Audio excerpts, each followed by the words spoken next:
क्या आप जानते हैं कि सृष्टि के रचयिता भगवान ब्रह्मा शुरुआत में 5 सिरों वाले थे, ना कि 4? और क्या आप जानते हैं कि उनका 5वां सिर किसी राक्षस ने नहीं बल्कि स्वयं महादेव ने काटा था?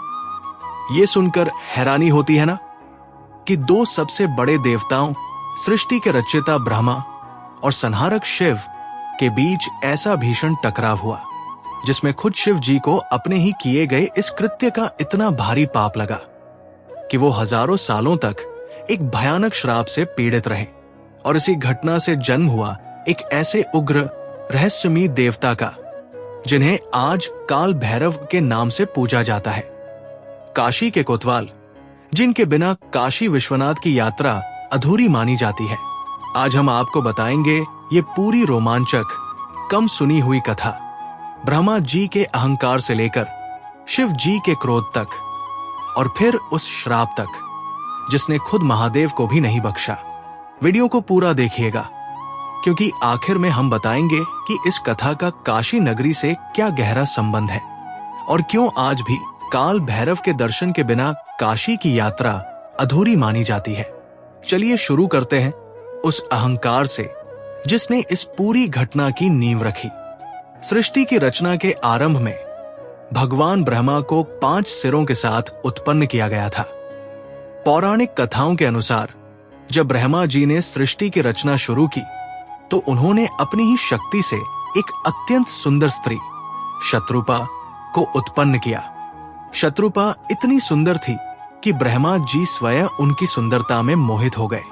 शत्रुपा अपने पिता ब्रह्मा जी की इस दृष्टि से लज्जित होकर उनकी नजरों से बचने के लिए अलग अलग दिशाओं में घूमने लगी। लेकिन हर बार जब वो किसी दिशा में जाती, ब्रह्मा जी का एक नया सिर उस दिशा में प्रकट हो जाता ताकि वो हर तरफ से उन्हें देख सके। इस तरह पूर्व, पश्चिम, उत्तर और दक्षिण 4 दिशाओं के लिए ब्रह्मा जी के 4 सिर बन गए। जब शत्रुपा ऊपर की ओर आकाश में जाने की कोशिश करने लगी तो ब्रह्मा जी का 5वां सिर ऊपर की दिशा में भी प्रकट हो गया। ये पूरी घटना अपने आप में ब्रह्मा जी के अहंकार और मोह का प्रतीक थी जो आगे चलकर एक बड़ी घटना का कारण बनी। समय बीतने के साथ ब्रह्मा जी अपनी सृष्टि रचना की शक्ति को लेकर अत्यंत अहंकारी हो गए। उन्हें लगने लगा कि चूंकि वो ही इस पूरी सृष्टि के हर जीव के, हर देवता के रचयिता है, इसलिए वो ही सबसे बड़े और सबसे शक्तिशाली देवता है। ये अहंकार धीरे धीरे इतना बढ़ गया कि वो खुद को बाकी देवताओं से श्रेष्ठ मानने लगे, यहां तक कि भगवान शिव से भी ऊपर। एक बार देवताओं की एक बड़ी सभा में इस बात पर चर्चा छिड़ गई कि सृष्टि में सबसे बड़ा, सबसे पूज्य देवता कौन है। ब्रह्मा जी ने बड़े गर्व से अपना दावा पेश किया, ये कहते हुए कि उनके बिना ना कोई देवता होता, ना कोई सृष्टि होती, इसलिए वो सबसे ऊपर है। ये बयान बाकी देवताओं के बीच असहमति और तनाव पैदा करने लगा। जब भगवान शिव को ब्रह्मा जी के इस अहंकारी दावे के बारे में पता चला तो वो स्वयं ब्रह्मा जी के पास पहुंचे ताकि इस विवाद को शांति से बातचीत के जरिए सुलझाया जा सके। शिव जी का उद्देश्य टकराव नहीं बल्कि समझाना था।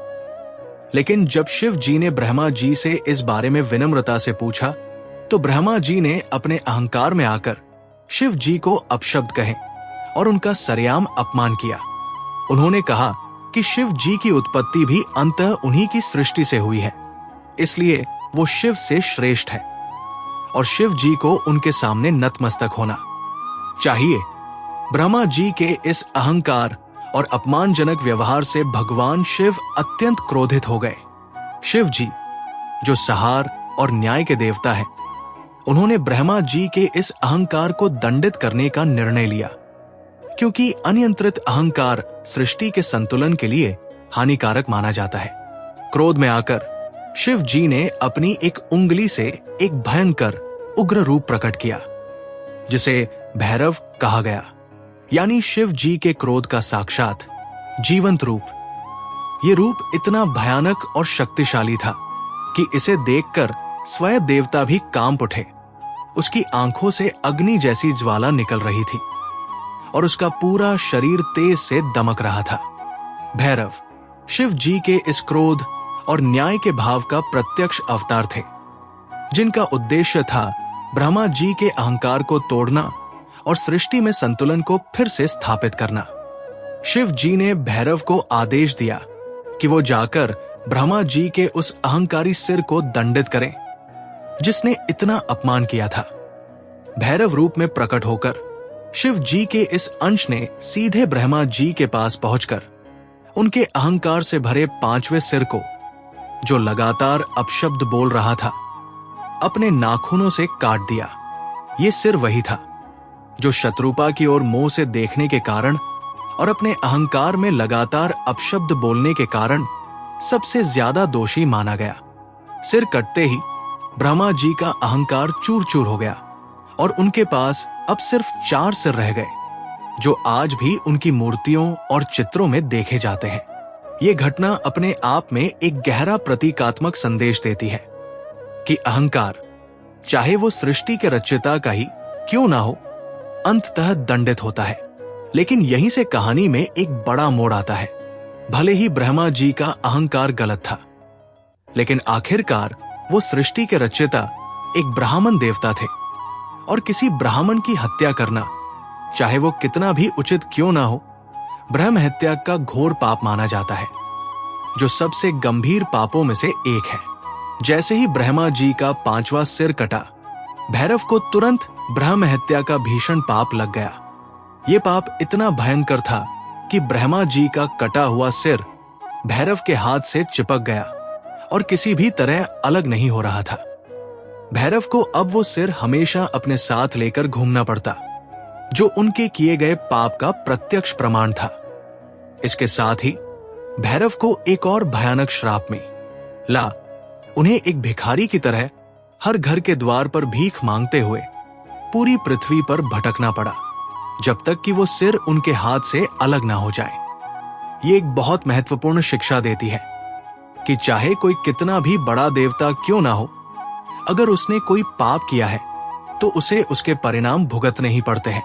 यहां तक कि स्वयं महादेव के इस उग्र रूप को भी न्याय के इस सिद्धांत से छूट नहीं मिली। भैरव इस भिखारी रूप में वर्षों तक तीनों लोकों में भटकते रहे, हर द्वार पर भीख मांगते, लेकिन वो कटा हुआ सिर उनके हाथ से अलग नहीं हो रहा था। ये उनके लिए अत्यंत कष्टदायक और अपमानजनक समय था। जहां भी वो जाते, लोग उन्हें देखकर डर जाते, क्योंकि उनके हाथ में एक कटा हुआ सिर होता और उनका रूप अत्यंत भयानक होता। इस लंबे भटकाव के दौरान भैरव को अपने किए गए कर्म के परिणाम को गहराई से महसूस करने का समय मिला। ये एक तरह से उनके लिए आत्मचिंतन और प्रायश्चित का दौर था, चाहे उनका मूल कृत्य न्याय के लिए ही क्यों ना किया गया हो। भटकते भटकते अंततः भैरव पवित्र नगरी काशी, वाराणसी पहुंचे, जिसे भगवान शिव की अपनी नगरी माना जाता है। जैसे ही भैरव ने काशी की पवित्र भूमि में प्रवेश किया, वो कटा हुआ सिर, जो इतने वर्षों से उनके हाथ से चिपका हुआ था, अचानक अपने आप गिर गया और भैरव को ब्रह्म हत्या के उस भीषण पाप से पूरी तरह मुक्ति मिल गई। इस चमत्कारी घटना से प्रभावित होकर भगवान शिव ने भैरव को एक विशेष वरदान दिया। उन्होंने घोषणा की, आज से तुम काशी के कोतवाल, रक्षक कहलाओगे।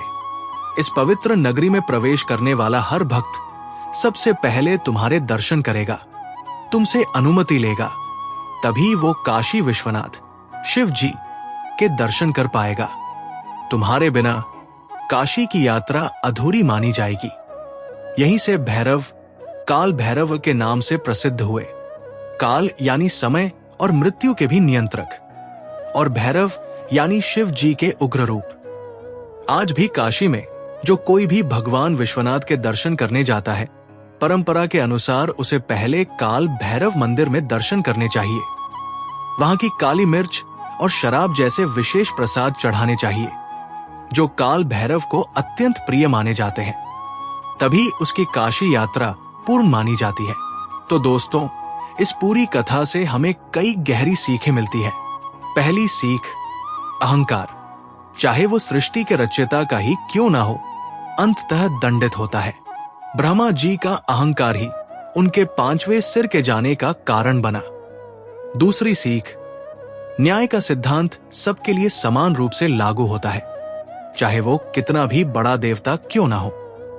स्वयं भगवान शिव के उग्र रूप भैरव को भी अपने किए गए कर्म का परिणाम भुगतना पड़ा, ब्रह्म हत्या का पाप सहना पड़ा। यह हमें सिखाता है कि कर्म का सिद्धांत निष्पक्ष है, किसी के लिए कोई छूट नहीं। तीसरी और सबसे गहरी सीख, पश्चाताप और सच्ची भक्ति से हर पाप से मुक्ति संभव है। भैरव को अंततः काशी की पवित्र भूमि पर अपने भटकाव और कष्ट सहने के बाद मुक्ति मिली।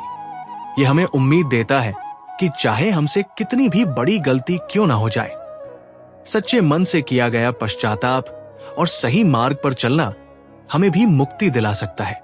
ये थी काल भैरव के जन्म की वो रोमांचक, कम सुनी हुई कथा जो हमें सिखाती है कि अहंकार का अंत निश्चित है और न्याय किसी को नहीं बख्शता, चाहे वो कितना भी बड़ा का यो ना हो।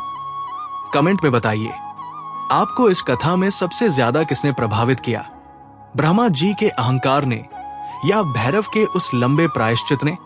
चैनल को सब्सक्राइब करें ऐसी ही रोमांचक रहस्यमयी पौराणिक कथाओं के लिए। वीडियो को लाइक और शेयर जरूर करें। जय काल भैरव, जय महादेव।